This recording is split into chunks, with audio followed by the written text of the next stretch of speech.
In the small, quiet town of Maplewood, nestled deep within the rolling hills of New England, autumn had painted the landscape in hues of amber and gold. The air carried a crispness that hinted at winter's approach, and leaves crunched underfoot as a team of archaeologists trudged through the dense forest surrounding the town. Their mission was straightforward yet ambitious: to uncover relics from the colonial era that might still lie hidden beneath layers of earth, untouched by time. What they didn't expect, however, was the discovery that would change everything. Doctor, Evelyn Hart stood at the edge of the clearing, her sharp eyes scanning the uneven terrain. She was no stranger to archaeological digs, having spent decades unearthing fragments of history across the globe. But something about this place felt different, almost sacred. The trees seemed older here, their gnarled branches twisting skyward, like ancient sentinels guarding secrets buried long ago. As she adjusted her gloves and prepared to join her team, a faint glimmer caught her eye near the base of a particularly large oak tree. At first glance, it appeared to be nothing more than a patch of sunlight filtering through the canopy above, but upon closer inspection, it revealed itself to be something far more intriguing. Beneath the moss-covered roots of the tree lay a cluster of stones arranged in a way that suggested human intervention. Unlike the random scatterings of rocks found elsewhere in the forest, these were stacked deliberately, forming what looked like the remnants of a crude border.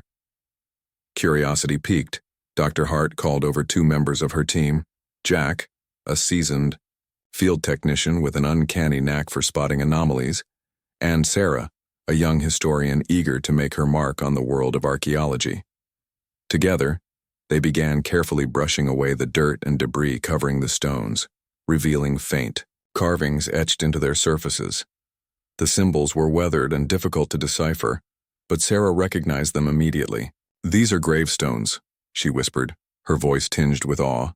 "They must belong to some kind of burial ground." The realization sent a ripple of excitement and unease through the group. Burial grounds often held treasures beyond material wealth. They were repositories of stories, emotions, and lives cut short. Yet there was also an inherent responsibility that came with disturbing such hallowed ground. Every step forward required caution, respect, and reverence. As the team expanded their search, they uncovered more stones scattered throughout the area. Some were broken or overturned, victims of time and neglect, while others remained upright, bearing faded inscriptions that spoke of names, dates, and epitaphs. One stone in particular stood out, not because of its size or prominence, but because of its simplicity. It was a modest wooden cross, barely visible beneath a thick layer of moss and decaying leaves. The wood was brittle, splintering at the slightest touch, but even in its deteriorated state, it exuded an aura of quiet dignity. Dr. Hart knelt beside the cross, running her fingers gently over its surface. Her mind raced with possibilities. Who could have been laid to rest here? Why had this person's final resting place been abandoned, left to the mercy of nature? And most importantly, what secrets did the soil beneath hold? With a deep breath, she signaled for Jack to bring the ground-penetrating radar equipment. If there was indeed a grave below, the device would help them determine its depth and dimensions without causing unnecessary damage. The machine hummed softly as Jack maneuvered it back and forth over the area, the screen displaying jagged lines and shapes that gradually coalesced into a clearer image. A collective gasp escaped the group when the outline of a rectangular object appeared. A coffin. Its presence confirmed what they had suspected all along. This was not just any burial site. It belonged to someone who mattered enough to be remembered, even if only by a solitary wooden marker. The implications weighed heavily on Dr. Hart's shoulders. She knew the next phase of the excavation would require painstaking precision. Digging too quickly or carelessly could destroy valuable artifacts, or worse, disrespect the individual interred below.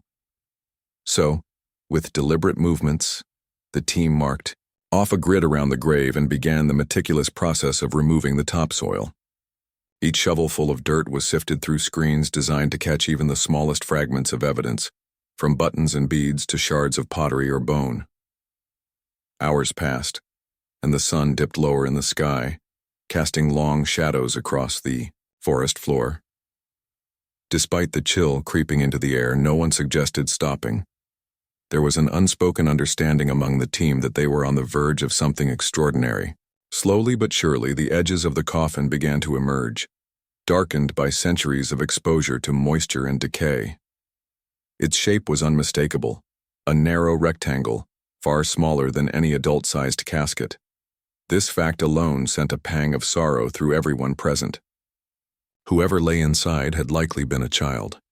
By the time twilight settled over the forest, the team had managed to expose the entire lid of the coffin. Though partially rotted, intricate carvings adorned its surface, depicting delicate floral patterns that hinted at craftsmanship from a bygone era. Dr. Hart traced the designs with her fingertips, marveling at their beauty despite their fragility. "This isn't just a burial," she murmured thoughtfully. "It's a tribute.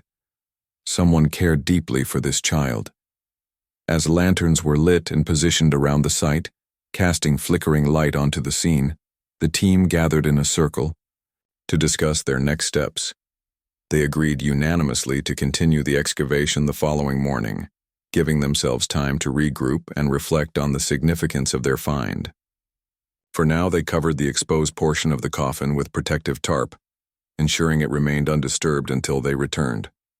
That night, as Dr. Hart sat alone in her tent reviewing notes and photographs taken during the day, she couldn't shake the feeling that this discovery was more than mere coincidence.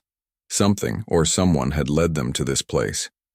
Perhaps it was fate, or perhaps it was simply the culmination of years of dedicated research and exploration. Whatever the reason, one thing was certain. The tiny coffin held answers waiting to be uncovered, and Dr. Hart was determined to honor the memory of the child within by piecing together their story, one fragment at a time. The morning sun filtered through the dense canopy of trees, casting dappled light across the forest floor as the team gathered once again at the excavation site. The air was cool and crisp, carrying with it the earthy scent of damp soil and fallen leaves.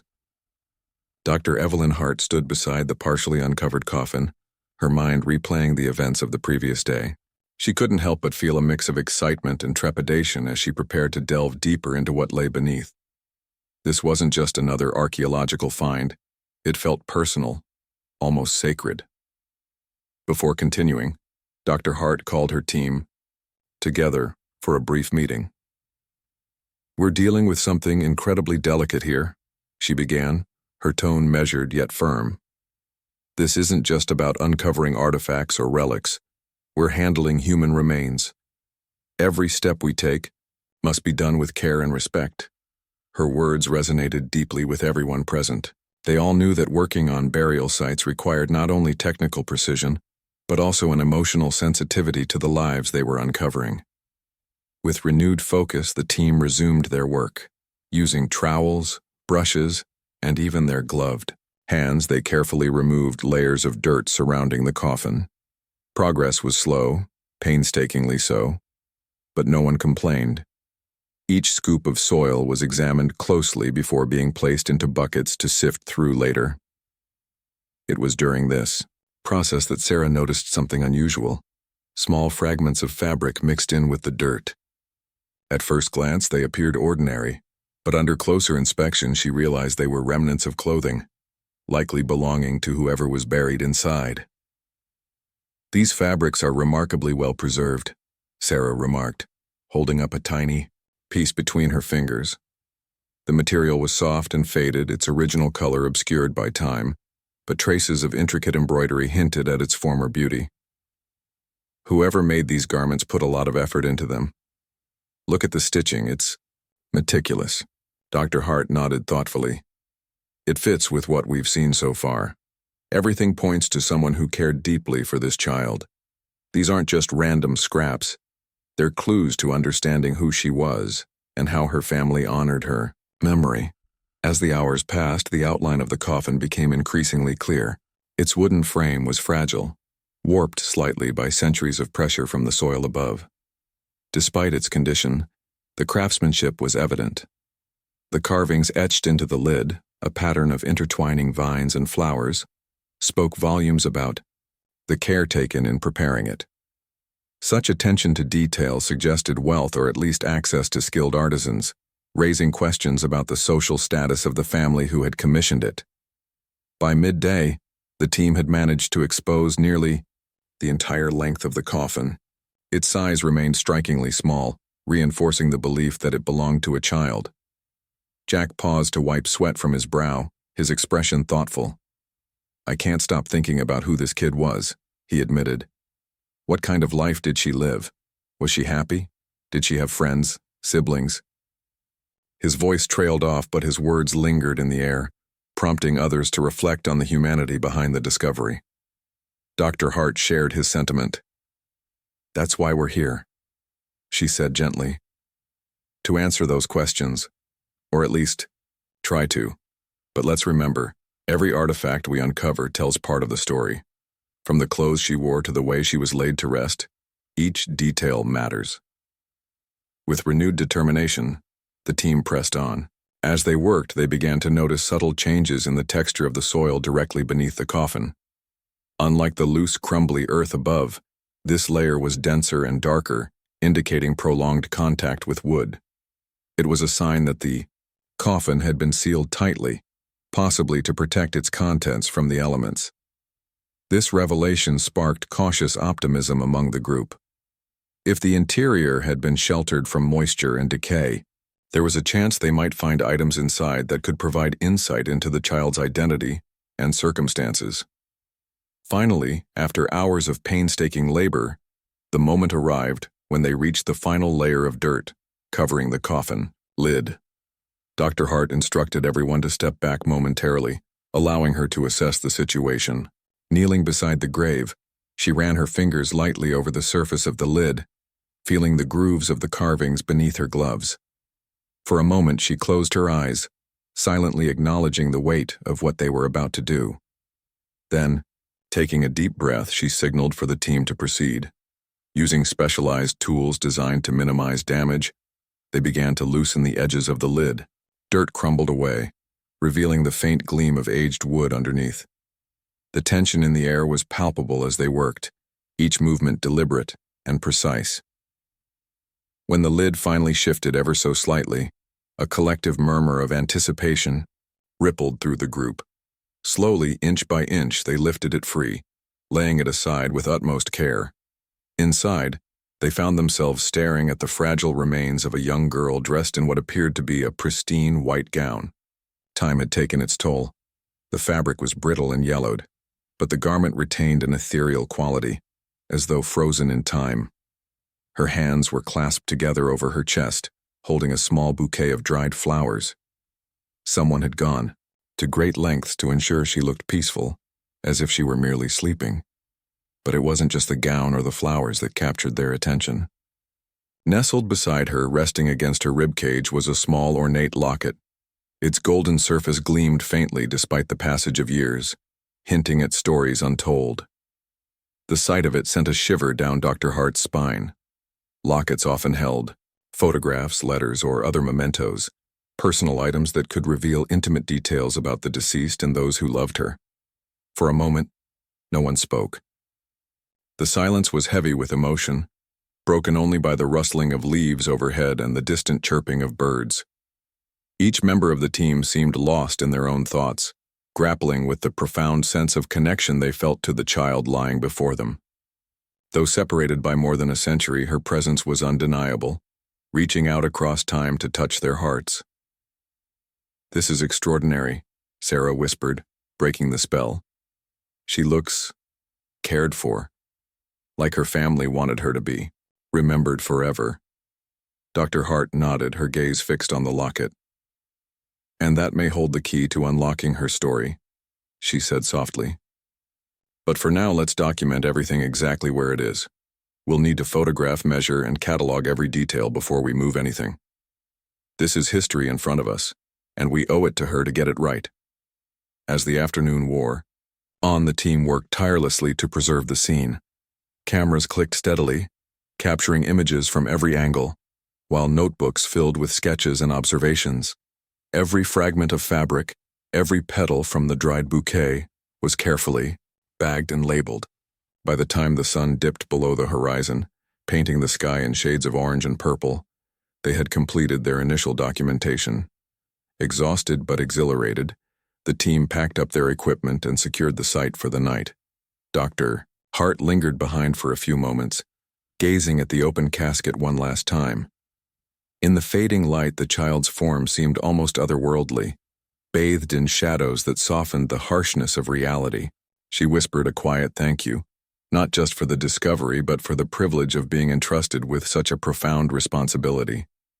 As she turned to leave, she couldn't shake the feeling that this was only the beginning.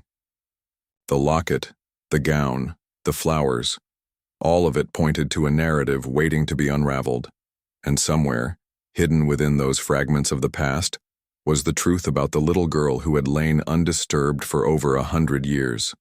Whatever secrets she held, Dr. Hart was determined to bring them to light. Not for fame or recognition, but because she believed every life deserved to be remembered. The next morning dawned gray and overcast, with a light drizzle dampening the forest floor. Despite the gloomy weather, Dr. Evelyn Hart arrived at the excavation site early, her mind buzzing with questions about the mysterious child they had uncovered. The locket resting against the girl's chest was the focal point of everyone's attention. It shimmered faintly in the dim light, almost as if it were daring them to uncover its secrets. But before delving into the artifact itself, Dr. Hart knew they needed to learn more about who this child was. Her name, her life, her family. These were the threads that would weave together the larger tapestry of her story. Back at the team's temporary base, a converted cabin on the outskirts of Maplewood, Dr. Hart spread out maps, photographs, and notes across a large wooden table. She began poring over the inscription etched into the coffin lid. Charlotte Amelia Whitmore, beloved daughter, taken too soon. The words sent a chill through her spine. There was something hauntingly poignant about them, as though they carried the weight of grief and unanswered questions from another time. Armed with this name, she turned to Sarah, whose expertise in historical records made her the perfect candidate for digging deeper into Charlotte's past. Sarah wasted no time diving into local archives, which were housed in a quaint library, downtown. The building smelled of old paper and polished wood, its shelves lined with leather-bound books and dusty ledgers. With permission from the town historian, she sifted through census records, church logs, newspaper clippings, and personal journals, searching for any mention of the Whitmore family. It didn't take long for her to find references to Thomas Whitmore, a prominent merchant in the mid-1800s known for his wealth and influence in the community. He appeared frequently in trade documents and business correspondence, often described as ambitious and shrewd. But when Sarah shifted her focus to Thomas's personal life, the picture became murkier. Records showed he had married Elizabeth Caldwell, a woman noted for her kindness and charitable work in the town. Together they had 3 children, including Charlotte, who was born in 1847. Tragically, young Charlotte passed away in 1854, just 7 years old. Beyond these basic facts, however, details were scarce. No official cause of death was listed, and obituaries, if there ever were any, had not survived the passage of time. Instead, Sarah found vague references to a tragic loss in the Whitmore household, accompanied by rumors of illness sweeping through the town around that period. Intrigued but unsatisfied, Sarah broadened her search, combing through letters written by townspeople during the 1850s. One document stood out, a letter penned by a neighbor named Margaret Hensley, addressed to her sister in Boston. In it, Margaret mentioned the Whitmores briefly, describing how their lives seemed to unravel after Charlotte's death. Poor Elizabeth, she wrote, hasn't been seen outside her home since the funeral. And Thomas? Well, some say he blames himself, though no one knows why. These cryptic remarks only deepened the mystery surrounding Charlotte's passing.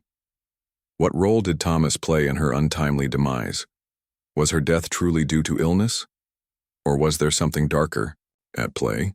Determined to piece together the puzzle, Sarah returned to the cabin with her findings, eager to share them with Dr. Hart.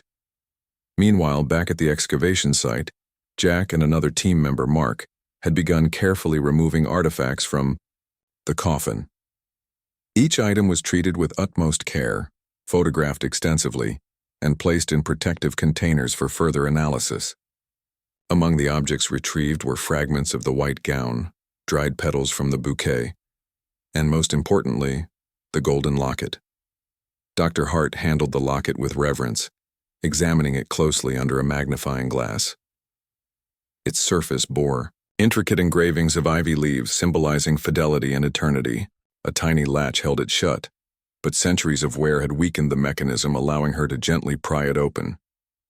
Inside, she discovered two miniature portraits painted on ivory, one of a woman with soft features and kind eyes, undoubtedly Charlotte's mother, Elizabeth, and the other of a stern-looking man with sharp cheekbones and piercing gaze.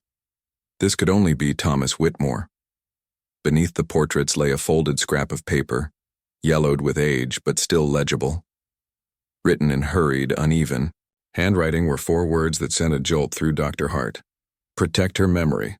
The phrase resonated deeply, stirring emotions she couldn't quite articulate.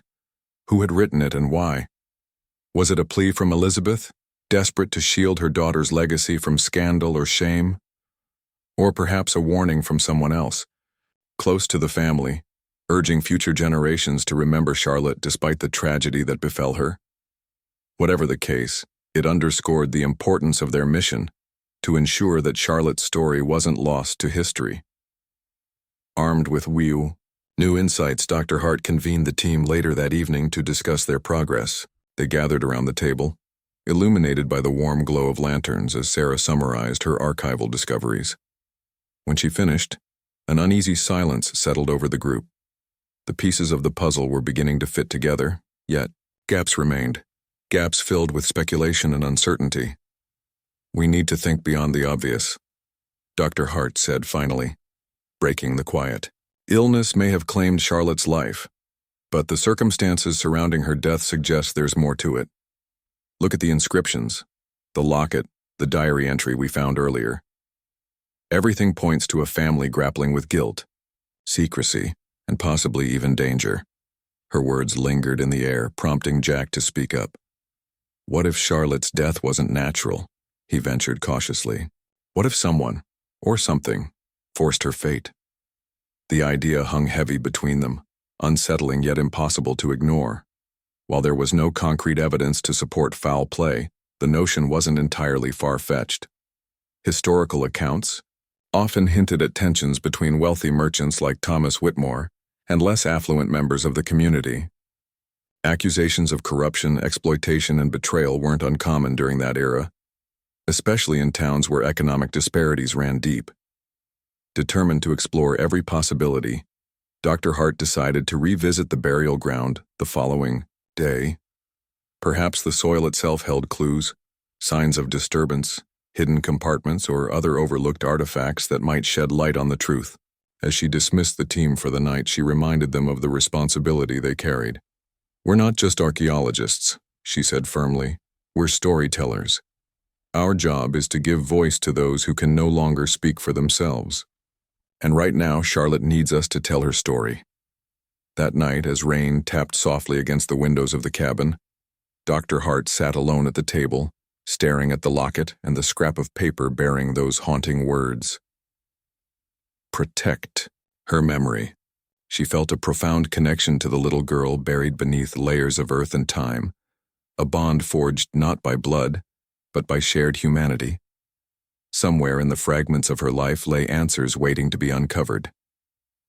And Dr. Hart vowed silently that she wouldn't rest until she had unraveled the full truth, honoring Charlotte's memory in the process. As sleep eluded her, she sketched out plans for the next phase of their investigation. Every detail mattered: the placement of the coffin, the condition of the remains, the significance of each artifact. Through meticulous documentation and careful analysis, they would reconstruct Charlotte's world, bringing clarity to the shadows of the past. For now, though, all she could do was wait and hope that tomorrow would bring them closer to understanding the life and legacy of the child who had lain forgotten for so long. The following morning, the team gathered at the excavation site with a renewed sense of purpose. The rain had ceased overnight, leaving the forest damp and glistening under a pale gray sky. Mist clung to the trees like a soft veil, muffling sound, and lending an almost surreal quality to the surroundings. Dr. Evelyn Hart stood beside the open grave, her eyes fixed on the delicate remains of Charlotte Amelia Whitmore.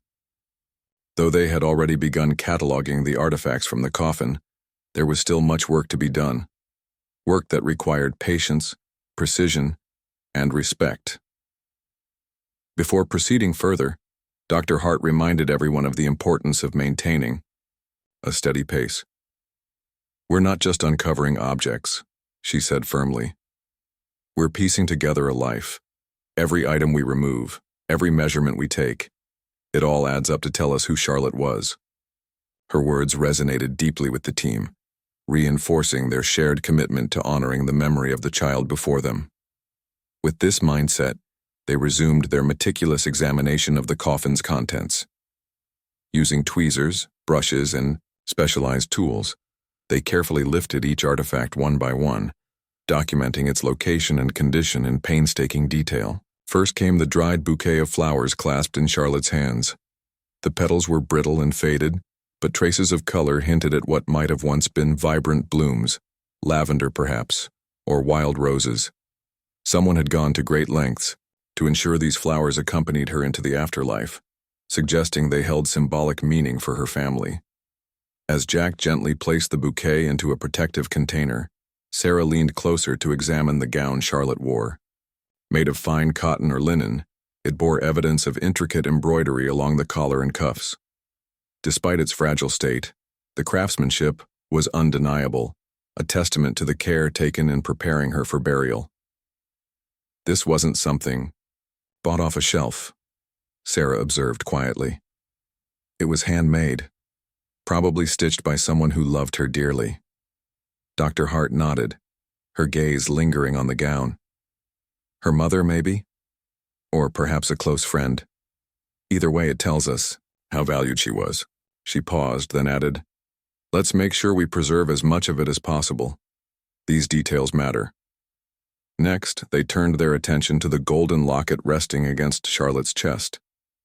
It had already captured their imaginations, but now it took center stage as they prepared to open it fully. Dr. Hart handled the locket with gloved hands, turning it over carefully to inspect its engravings. The ivy leaves etched into its surface gleamed faintly, their curves smooth despite decades buried beneath the earth. With slow, deliberate movements, she pried open the tiny latch, revealing the miniature portraits inside. The first portrait depicted Elizabeth Whitmore, Charlotte's mother. Her expression was serene, her features softened by the artist's brush. She looked like a woman who radiated warmth and kindness, a stark contrast to the grief-stricken figure described in Margaret Hensley's letter. Beside her portrait lay that of Thomas Whitmore, Charlotte's father. His stern countenance seemed out of place next to Elizabeth's gentle smile, his sharp eyes conveying authority rather than affection. Yet both images were lovingly preserved within the locket, suggesting they held deep significance to whoever had chosen to include them. But it was the folded scrap of paper tucked behind the portraits that truly captivated the team. Written in Tiadian, hurried, uneven handwriting were 4 words. "Protect her memory." Dr. Hart unfolded the note carefully, holding it up to the light to read it more clearly. The ink had faded slightly, but the message remained legible and profoundly moving. Who had written it? And why? "This feels personal," Mark murmured, breaking the silence that had fallen over the group. "It's like someone wanted to send a message across time." Dr. Hart agreed. It could have been Elizabeth trying to shield her daughter's legacy from whatever scandal or pain followed her death. Or maybe it was someone else entirely, someone close to the family who felt compelled to safeguard her story. Whatever the case, the note underscored the weight of their responsibility. They weren't just archaeologists unearthing relics. They were stewards of history, tasked with preserving the humanity of those who came before. As they continued their work, the team couldn't help but feel a growing connection to Charlotte and her family, a bond forged through curiosity, empathy, and reverence. Finally, their focus shifted to the lining of the coffin itself. Made of silk or satin, it had deteriorated significantly over time, but fragments of fabric still clung to the wooden frame. Beneath one corner of the lining, Dr. Hart noticed something unusual, a slight bulge, as though something had been hidden there, intentionally. Intrigued, she called Jack over to assist. Together, they carefully peeled back the fabric, revealing a small leather-bound diary wrapped tightly in oilcloth. The discovery sent a ripple of excitement through the group. Diaries were rare finds, offering intimate glimpses into the lives of those who wrote them. This one, protected by layers of material, appeared remarkably well preserved despite its age.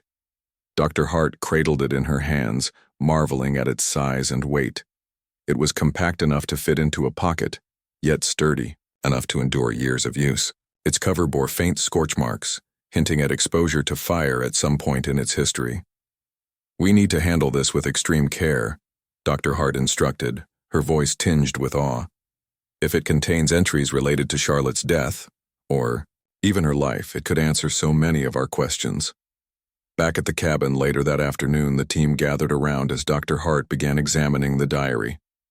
Gently unwrapping the oilcloth, she revealed pages filled with elegant script, each line penned with precision and care. The ink had faded in places, but most of the text remained legible. Flipping through the entries, she quickly realized the diary belonged to Elizabeth Whitmore. Dates scribbled in the margins confirmed it spanned several months leading up to Charlotte's death. Sarah leaned in, reading over Dr. Hart's shoulder. "Look here," she said, pointing to an entry dated weeks before Charlotte's passing. "She mentions illness spreading through the town. Could that have been what killed Charlotte?" Possibly, Dr. Hart thought, but the tone of the entries suggested there was more to the story. Elizabeth wrote not only about sickness but also about fear. Fear for her family's safety, fear of strangers lurking near their home, fear of debts owed and threats made in hushed tones. One particularly chilling passage described a night when armed men broke into the Whitmore household, demanding payment for unspecified debts. The confrontation ended in chaos, with Charlotte disappearing briefly before being found unconscious in the woods hours later. She never woke again. As Dr. Hart read aloud, the room fell silent. The diary painted a picture of a family caught in turmoil, grappling with forces beyond their control. Illness may have claimed Charlotte's life, but the circumstances surrounding her final days hinted at deeper troubles that likely contributed to her tragic fate. By evening, the team sat together, digesting the revelations contained within the diary. Each member processed the information differently, but one thing was clear. They were no longer dealing with a simple tale of childhood illness. Instead, they had uncovered a complex web of secrets, betrayals, and heartbreak, one that demanded further investigation. For Dr. Hart, the day's discoveries reinforced her belief in the power of archaeology to illuminate forgotten lives. Through careful study and analysis, they were piecing together Charlotte's story, not just as a name etched on a coffin lid, but as a person who lived, loved, and ultimately suffered. And while many questions remained unanswered, one truth stood firm. Charlotte Amelia Whitmore deserved to be remembered. The diary lay open on the wooden table, its pages illuminated by the soft glow of lanterns. The team sat in silence, the weight of Elizabeth Whitmore's words settling over them like a heavy blanket. Each entry revealed fragments of a life unraveling, a tapu, mother's love for her daughter, her growing fear for their safety, and the shadowy figures who seemed to haunt their world. Dr. Evelyn Hart traced her fingers lightly over the faded ink, as if trying to absorb the emotions embedded in every stroke. This wasn't just a historical artifact. It was a cry for understanding, a plea to make sense of tragedy. Among the entries, one passage stood out, a frantic scribble dated mere days before Charlotte's death.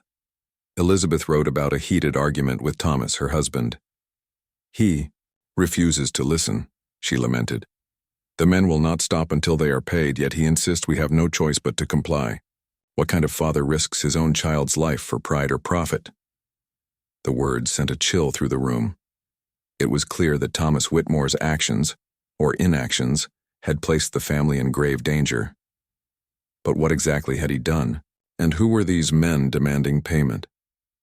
Sarah leaned forward, her brow furrowed in thought. "We need to dig deeper into Thomas's business dealings," she said, breaking the quiet. If he was involved in something risky or illegal, it could explain why the family faced such threats. Dr. Hart nodded slowly. It makes sense. Wealthy merchants during this era often walked a fine line between legitimate trade and illicit activity.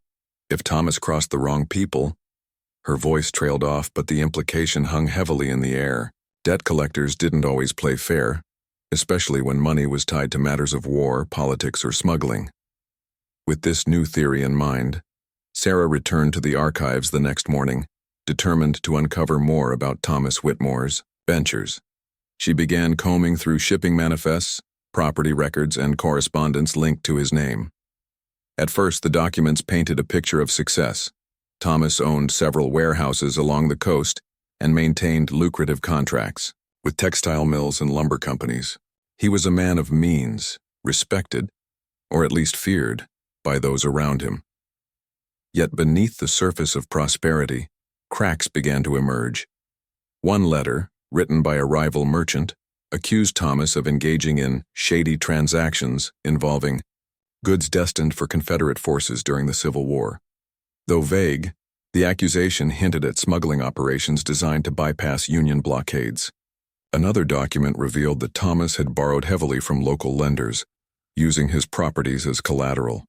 When payments fell behind schedule, tensions mounted, culminating in veiled threats scrawled in the margins of overdue invoices. One particularly ominous note read, "You cannot hide forever. Justice will find you." As Sarah pieced together these clues, a darker narrative began to take shape. Thomas Whitmore may have been embroiled in dangerous schemes, leveraging his wealth and connections to navigate treacherous waters. But when alliances shifted or debts went unpaid, he became vulnerable, not only financially, but personally. His family, including young Charlotte, likely bore the brunt of his missteps. Back at the excavation site, the team continued sifting through the artifacts recovered from the coffin. While much of their focus remained on the diary, other items provided additional context. Among them was a small silver brooch pinned to the collar of Charlotte's gown. Engraved with the initials E.W., it almost certainly belonged to Elizabeth Whitmore. Its presence suggested that Elizabeth had adorned her daughter with symbols of love and protection, perhaps hoping to shield her from harm even as chaos swirled around them. Jack held the brooch up to the light, examining its intricate design. "It's beautiful," he remarked, "but there's something else here." Turning it over, he discovered faint scratches on the back, marks that resembled letters or numbers. After cleaning the surface carefully, the team deciphered the inscription, "Forever yours, T.W." Thomas gave this to Elizabeth, Sarah concluded, her voice tinged with sadness. It must have meant a lot to her if she chose to bury it with Charlotte. The realization added another layer of complexity to the story. Despite the tension between Thomas and Elizabeth described in the diary, their relationship had clearly been built on deep affection, at least at one point. Perhaps Elizabeth hoped the brooch would serve as a reminder of happier times, a token of unity amid turmoil. Meanwhile, Dr. Hart revisited the locket, studying it once again under magnification. The miniature portraits of Elizabeth and Thomas stared back at her, their expressions frozen in time. She couldn't shake the feeling that the locket itself carried untold significance beyond its contents. Why had someone gone to such lengths to preserve it? Was it simply a keepsake, or did it hold symbolic value? Her question led her to examine the engraving of ivy leaves more closely. Ivy was often associated with fidelity and eternity, suggesting the locket represented an unbreakable bond. Yet the phrase scrawled on the scrap of paper inside, "Protect her memory," hinted at something more urgent. Could it have been a warning, a promise, or perhaps both? To better understand its origins, Dr. Hart consulted a jewelry expert via video call. After examining high-resolution images of the locket, the expert identified it as a piece crafted in the mid-19th century, likely imported from Europe. Such lockets were popular among affluent families, serving as intimate mementos to carry loved one's close to heart. However, the expert also noted an unusual feature: a tiny compartment hidden beneath the hinge, accessible only with great care. Guided by the expert's instructions, Dr. Hart carefully pried open the hidden compartment. Inside, she found a sliver of paper so thin it was nearly translucent. Unfolding it revealed a single sentence written in elegant cursive: "May her innocence guide us all." The message struck a chord with everyone present. It felt like a prayer, a hope, or perhaps a vow made by someone desperate to honor Charlotte's legacy. Whoever wrote it believed her purity and goodness could transcend the darkness surrounding her death. For Dr. Hart, it reinforced the idea that Charlotte's burial had been more than a somber farewell. It was an act of defiance against despair, a declaration that love endures even in the face of loss. As the day drew to a close, the team gathered around the table once again, sharing their findings and reflections. They now knew far more about the Whitmore family than they had hours earlier, yet the full truth remained elusive. What role had Thomas played in Charlotte's tragic fate? How had Elizabeth coped with the aftermath of her daughter's death? And what secrets still lingered beneath the soil, waiting to be uncovered? For Dr. Hart, the answers weren't merely academic, they were deeply personal. Each discovery brought her closer to understanding not just Charlotte's story, but the universal themes of love, grief, and resilience that connected past and present. As she extinguished the lanterns and prepared to leave the cabin, she glanced once more at the locket resting on the table. Its golden surface gleamed faintly in the fading light, a beacon of hope amidst shadows. Tomorrow they would return to the burial ground, armed with newfound knowledge and determination. There was still much to learn, many questions to answer. But one thing was certain: Charlotte Amelia Whitmore's memory would not fade, not while they stood ready to protect it.